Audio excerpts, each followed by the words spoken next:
Welcome and welcome back to your channel easy notes. Last video में हमने cover किए थे टाइप्स ऑफ कंप्यूटर। जिन्होंने स्किप कर दिया है वो जाके देख लो। और उसके पहले हमने कवर किए थे कंप्यूटर फंडामेंटल्स। अभी बारी है कंप्यूटर लैंग्वेजेस की। अब हमारे पास दो टॉपिक और बचे हैं सिर्फ, टाइप्स ऑफ सॉफ्टवेयर और बाइनरी कन्वर्जन। बाइनरी कन्वर्जन अगर सीखना है तो चैनल को सब्सक्राइब कर लो ताकि नोटिफिकेशन खटाक से आपके डब्बे में आ जाए। ठीक है, सो आज हम पढ़ेंगे computer languages. What are computer languages, क्या होती हैं। देखो, लैंग्वेज क्या होती है, कोई भी ऐसा मीडियम, कोई भी ऐसा साधन जिससे हम किसी से कम्युनिकेट कर सकें, है ना। तो कंप्यूटर लैंग्वेज क्या होगी। Computer languages are the medium which are necessary for communication between the computer and the computer user. ठीक है, यूज़र और कंप्यूटर के बीच में जो कम्युनिकेशन होती है उसका मीडियम होता है कंप्यूटर लैंग्वेज। फीचर्स की बात करते हैं। देखो, कंप्यूटर लैंग्वेज ना बहुत इंपॉर्टेंट टॉपिक है, क्योंकि एग्ज़ाम मैंने अभी जब देखा था तो लास्ट के 5 ईयर्स में एटलीस्ट 3 to 4 टाइम्स ये आया है। शॉर्ट में भी आया 1-2 बारी और बाकी 3 बार लॉन्ग में आया है। ठीक है, सो बेटर है कि आप इसे माइंड में कंसेप्ट रखें तो अच्छे से लिख लेंगे। उसके बाद है features of computer language. Features में जब बात करी जाए तो देखो, इसका एक फीचर है ऑर्थोगोनैलिटी, एक फीचर है अब्स्ट्रैक्शन और एक फीचर है हमारा जिसे हम बोलते हैं ease of program verification. But इन तीनों के डेफिनेशन वीडियो के एंड में बताऊंगी मैं, क्योंकि तब तक तो रुकना पड़ेगा, ऐसे काम चलेगा नहीं।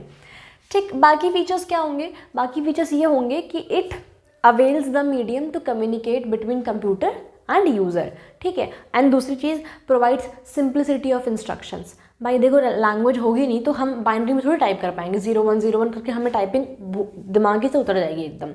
अब तो इतना ज़्यादा स्ट्रक्चर, इतना ज़्यादा बिजी लाइफ हो गई है, स्ट्रेस्ड हो गया है सब कुछ, कि हमें ये तो कोड याद करना, बाइनरी चीज़ें याद करके लिखना बहुत एरर प्रोन है वो सब, और वो पॉसिबल नहीं है। आजकल सबको स्पीड चाहिए।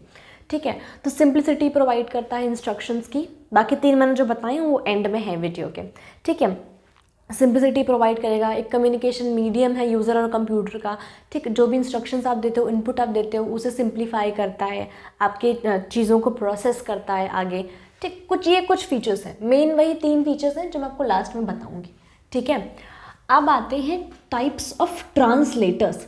कंप्यूटर लैंग्वेज है, हमें इंग्लिश आती है, हमें हिंदी आती है, ठीक है, हमें आती, कंप्यूटर को तो नहीं आती ना। कंप्यूटर की लैंग्वेज तो बनी ही 0 और 1 से, सिर्फ और सिर्फ बाइनरी से बनी है कंप्यूटर की लैंग्वेज। ठीक है, तो what are translators. Translators are those mediums by which we can convert the source code, जो कि हम टाइप करते हैं। ठीक है, the source code into the object code in the language of computer और the language which is understandable to computer. ठीक है, सिंपल, छोटा कर दो, जो हम टाइप कर रहे हैं, जो हम इनपुट दे रहे हैं हाई लेवल लैंग्वेज में, उसे लो लेवल लैंग्वेज को मशीन लैंग्वेज भी कहते हैं। उसमें कन्वर्ट करने के लिए जिस मीडियम का हम लोग यूज़ करते हैं, जिस साधन का, वो होते हैं ट्रांसलेटर्स। ठीक है, अब ट्रांसलेटर्स 3 टाइप के हैं, असेंबलर, कंपाइलर और इंटरप्रेटर। ठीक है, असेंबलर सुन के समझ आ रहा होगा कि जो असेंबलर है वो असेंबली लैंग्वेज के लिए होता है। ये अब आपको तब समझ आएगा जब आप पढ़ेंगे लेवल्स ऑफ लैंग्वेज। तो पहले हम वहाँ चलते हैं, पहले हम पढ़ते हैं कि लैंग्वेज के लेवल्स क्या है, कैसे इवॉल्व हुई लैंग्वेज। तो जब हम बात करेंगे लैंग्वेजेस की तो हमारे पास देखो 2 लैंग्वेजेस हमें पता है, जो हमें पता है वो 2 हैं।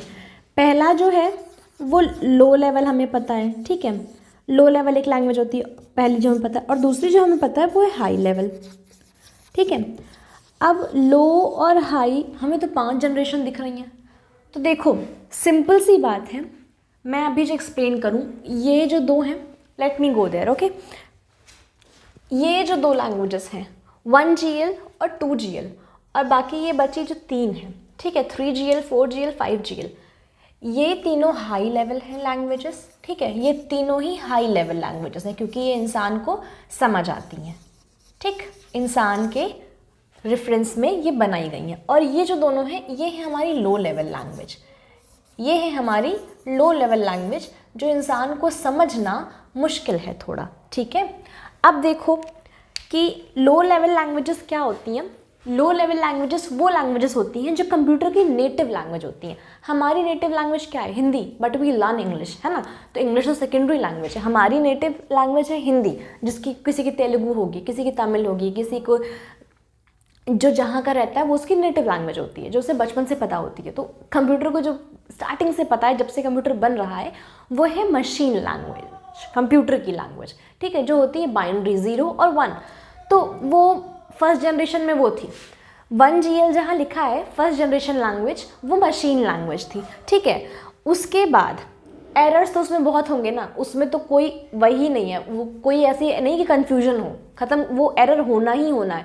0 और 1 वाली लैंग्वेज, बाइनरी लैंग्वेज, इंसान से उसमें एरर होगा ही होगा, बिकॉज दैट इज़ टफ। इतने सारे वर्ड्स हैं दुनिया में, इतने अल्फ़ाबेट्स हैं, इतने काउंटिंग्स हैं, सबको 0 और 1 के फॉर्म में लिखना इज़ रियली टफ टास्क, ठीक है। तो 1GL बहुत एरर प्रोन थी, पर ये थी कि कंप्यूटर की नेटिव लैंग्वेज थी, तो उसमें कोई ट्रांसलेटर नहीं लगता था।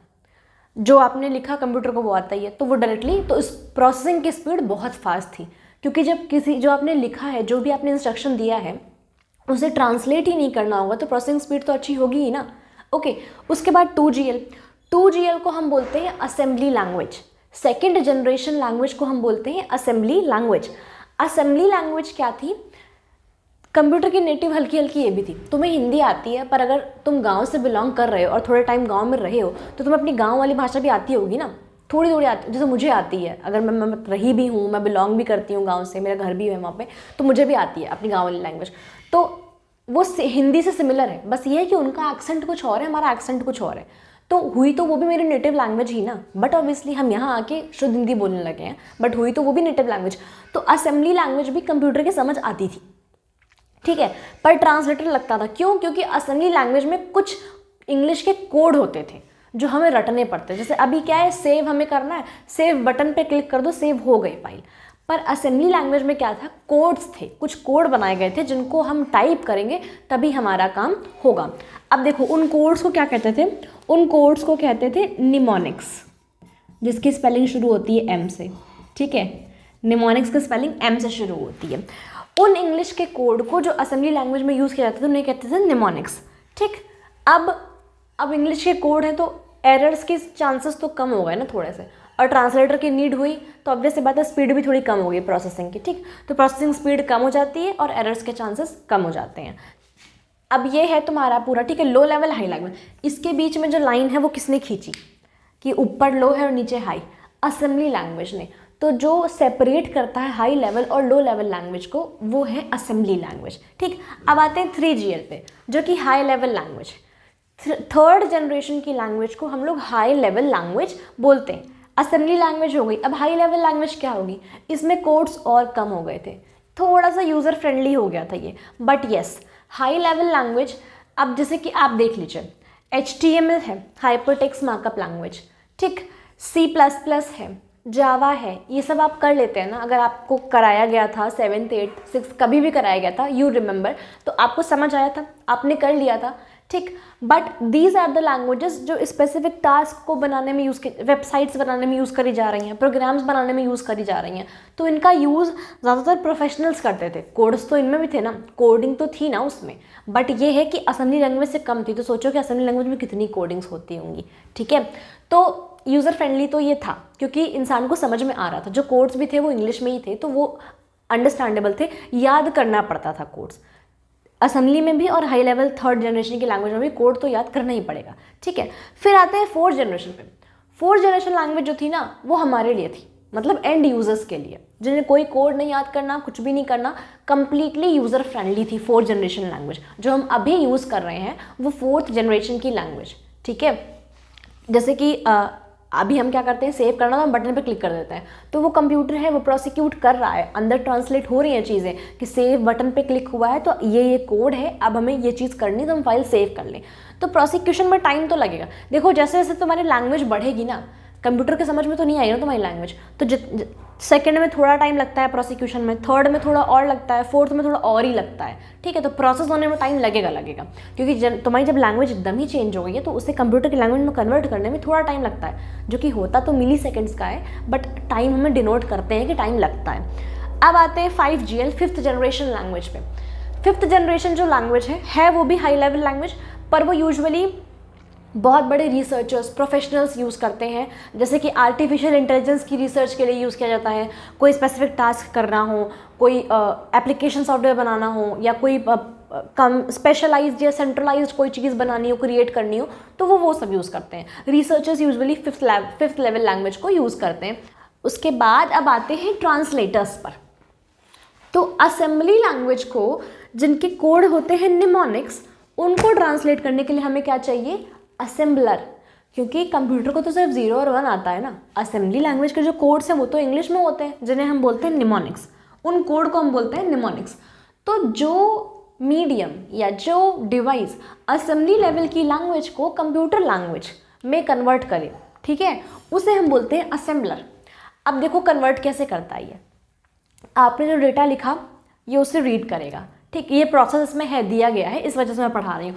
डेटा आपने लिखा, ये उसे रीड करेगा, ठीक। रीड करने के बाद ये क्या करेगा कि डेटा का स्ट्रक्चर देखेगा, और जो टेबल कंप्यूटर में पहले से सेव है, कि जो असेंबली लैंग्वेज की टेबल है, ताकि समझ आ जाए कंप्यूटर को, उससे मैच करेगा डेटा। जब डेटा मैच करा लेगा तो जो निमोनिक्स के कोड है कंप्यूटर में सेव, कि इस कोड पे हमें ये वाला फंक्शन करना है, कंप्यूटर की भाषा में सेव होते हैं जो, ठीक, तो वो उनसे मैच कराएगा और उसके बाद अपना एक्शन करेगा। मतलब उसके बाद ट्रांसलेट कर देगा, कंप्यूटर समझ जाएगा कि हमें ये करना है, और मान लो सेव करना है तुम्हें, वो समझ गया कंप्यूटर का हमें सेव करना है, तो वो सेव करके तुम्हें रिजल्ट दे देगा that your file is saved, ठीक है।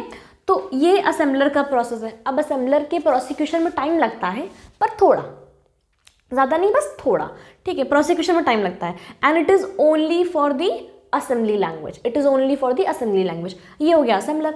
अब आते हैं कंपाइलर पर। किसी को याद है, अगर किसी ने HTML सीखा हो या कभी किया हो, या जावा सीखा हो कभी किया हो, तो हम क्या करते हैं? मैम कहते हैं ना कि प्रोग्राम लिख लिया, उसे कंपाइल कर लो तब रन कराओ, कंपाइल कर लो तब रन कराओ, कंपाइल कर लो तब कंपाइल का मतलब क्या होता है? एक बार चेक कर लो, चेक दैट आउट।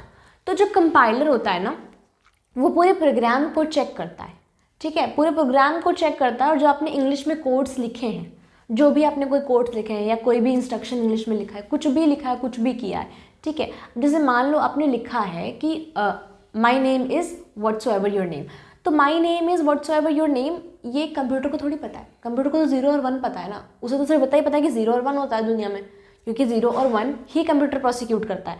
तो जब माई नेम इज़ आपने जो लिखा है, उसको जब 0 और 1 के लैंग्वेज में कन्वर्ट कर दिया जाएगा, तब तो कंप्यूटर उसे समझ के सेव करेगा ना, है ना।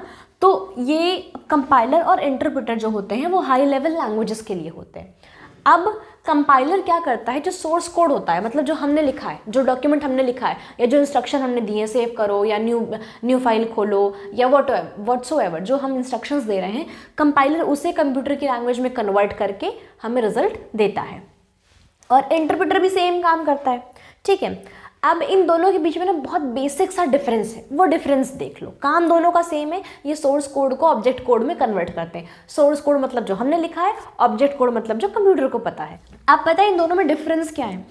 दोनों ही काम कंप्यूटर को समझाने का करते हैं, बस डिफरेंस ये है कि जो कंपाइलर है ना, अगर मान लो तुमने इतना बड़ा program, okay let me wrap the board हो गया है ना, तो मान लो कंपाइलर, तुमने इतना बड़ा ये प्रोग्राम लिखा है, दिस इज योर प्रोग्राम, ठीक है, तुमने इतना बड़ा लिखा है। कंपाइलर क्या करेगा? ये तुम्हारा सोर्स कोड है, इसको कंप्यूटर की लैंग्वेज मतलब 0 और 1 में वन गो में कन्वर्ट कर देगा। तो इससे क्या हुआ? एग्जीक्यूशन का टाइम ज़्यादा। लेकिन अगर कोई चीज़ एक ही बार में करी जा रही है, उसके लिए स्पेस भी ज़्यादा चाहिए ना। जैसे मान लो कि इतना बड़ा प्रोग्राम मुझे एक बार में लिखना था, तो मुझे इतना बड़ा स्पेस चाहिए ना। तो सेम चीज़ कंपाइलर के साथ है, मेमोरी की स्पेस ये ज़्यादा लेता है, पर एक ही बार में पूरा प्रोग्राम कंपाइल कर देता है, तो उसकी वजह से एग्जीक्यूशन भी इसका फास्ट होता है। अब इंटरप्रेटर क्या करता है? इंटरप्रेटर जो है वो जो तुम्हारा सोर्स कोड है, इसको इंटरमीडिएट कोड में कन्वर्ट करेगा, मतलब कि बीच के किसी कोड में कन्वर्ट करेगा। इंटरमीडिएट कोड ये डायरेक्टली 0-1 में कन्वर्ट नहीं करेगा, ठीक है, डायरेक्टली 0-1 में नहीं कन्वर्ट करेगा, इंटरमीडिएट कोड में कन्वर्ट करेगा, और उसके बाद डायरेक्टली कर देगा एग्जीक्यूट कर देगा प्रोग्राम, ठीक है। कंप्यूटर को इंटरमीडिएट कोड में ही समझा के तुम्हें रिजल्ट दे देगा। तो अब जब इसने पूरा कन्वर्ट नहीं किया, तो ऑब्वियसली बात है ना, इसकी प्रोसेसिंग की स्पीड थोड़ी सी स्लो होगी, क्यों? क्योंकि ये सोर्स कोड को एक और कोड में कन्वर्ट कर रहा है, उसके बाद प्रोसिक्यूट कर रहा है, तो इसी वजह से ये क्या है, स्टेप वाइज काम कर रहा है ना। तो ये एक लाइन को पहले पढ़ता है, जैसे मान लो ये तुम्हारी तुमने लिखा है ट्रांसलेटर, तो ये पहले इस लाइन को पढ़ेगा, इस लाइन को कन्वर्ट करेगा इंटरमीडिएट कोड में, कंप्यूटर समझ जाएगा, फिर ये दूसरी लाइन पर पहुँचेगा। अगर यहाँ पर कोई दिक्कत आ रही, दूसरी लाइन पर पहुँचता नहीं है ये। तो इंटरप्रेटर स्टेप वाइज काम करता है और कंपाइलर वन गो में काम करता है। ठीक है, करते काम सब यही है, हाई लेवल लैंग्वेज को कंप्यूटर को समझाने का काम ही करते हैं। ठीक है, तो ये हो गए ट्रांसलेटर, लेवल्स ऑफ लैंग्वेज और फीचर्स।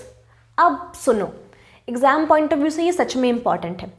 अब मैंने कहा था कि 3 फीचर्स हैं जो लैंग्वेज के होते हैं, वो मैं वीडियो के एंड में समझाऊंगी, तो अभी है वो बारी। तो पहला जो फीचर जो मैंने छोड़ा था वो था ऑर्थोगोनैलिटी। ऑर्थोगोनैलिटी का मतलब होता है merging languages into a meaningful combination. मतलब क्या, तुमने सोर्स कोड में लिखा, कंप्यूटर समझेगा ऑब्जेक्ट कोड में, तो उन दोनों लैंग्वेज को ट्रांसलेटर क्या करता है, मर्ज करके कंप्यूटर की लैंग्वेज में कन्वर्ट करके उसे समझा देता है जो उसके लिए मीनिंगफुल हो। देखो, कंप्यूटर के लिए 0 और 1 मीनिंगफुल है, ठीक है, तो कंप्यूटर को वो 0 और 1 में समझाता है, ठीक। और हमारे लिए इंग्लिश या जो भी हम जिस लैंग्वेज में टाइप कर रहे हैं, हमारे लिए वो मीनिंगफुल है, तो हमें वो उस लैंग्वेज में रिजल्ट देता है, ठीक है। तो इसे बोलते हैं ऑर्थोगोनैलिटी। कंप्यूटर लैंग्वेज में ऑर्थोगोनैलिटी है। फिर मैंने कहा था कि अब्स्ट्रैक्शन। अब्स्ट्रैक्शन का जैसे मान लो इतना सारा प्रोग्राम लिखा है, अब जैसे मान लो कि तुम्हें सेव करना है, तुमने सेव पे क्लिक किया और तुमने फाइल का नाम लिखा और सेव बटन पे क्लिक कर दिया, ओके कर दिया, ठीक। तुमने 3 काम किए, सेव का टूल बार खोला, फाइल का नाम लिखा और उसके बाद ओके करके सेव कर दिया। 3 काम तुमने किए। अब कंप्यूटर क्या करेगा, अब्स्ट्रैक्ट मतलब निकालना, अब्स्ट्रैक्ट का मतलब होता है निकालना। तो कंप्यूटर की जो लैंग्वेज है वो ये करती है कि कंप्यूटर को देती है इंस्ट्रक्शन कि फाइल नेम और सेव, ये 2 ऑप्शंस तुम देख लो कि इस फाइल को इस नेम के साथ सेव करना है, ख़त्म। वो ये सब नहीं समझाती कि उसने ये किया ये किया ये किया, नहीं, जो कंप्यूटर के लिए मीनिंगफुल है वो डेटा उसे दे देती है कि उसने फाइल का नेम लिखा और सेव बटन पे क्लिक किया। तो तुम भी अब फाइल का नेम ये है और सेव बटन करनी है, मतलब सेव कर दो ये फाइल इस नाम से, ख़त्म। तो ये है अब्स्ट्रैक्शन का फीचर। अब जो तीसरा फीचर था प्रोग्राम वेरिफिकेशन। प्रोग्राम वेरिफिकेशन मतलब ये हमने लिख दिया, या मान लो कोई भी प्रोग्राम हमने लिख दिया, तो उसको कंप्यूटर लैंग्वेज वेरीफाई करती है कि उसका सिमेंटिक कैसा है, उसका सिंटेक्स कैसा है, यहाँ से लिखना था, फिर यहाँ से लिखना था, फिर यहाँ से लिखना था, तो उसने क्या लिखा, उसने पैराग्राफ लिखा कि उसने प्रॉपर पेज लिखा कि उसने लाइंस लिखी, तो वो वेरीफाई करता है कि प्रोग्राम का सिमेंटिक्स कैसा है, प्रोग्राम के सिंटेक्स कैसे हैं, ठीक है। तो आज के लिए अभी इतना ही। नेक्स्ट वीडियो में बाइनरी कन्वर्जन्स पढ़ना है, तब तक के लिए स्टे ट्यून्ड। और टाइप्स ऑफ कंप्यूटर की वीडियो और फंडामेंटल की वीडियो लगी हुई है इधर उधर, जाके देख कर आओ। और हाँ, सब्सक्राइब ज़रूर कर देना।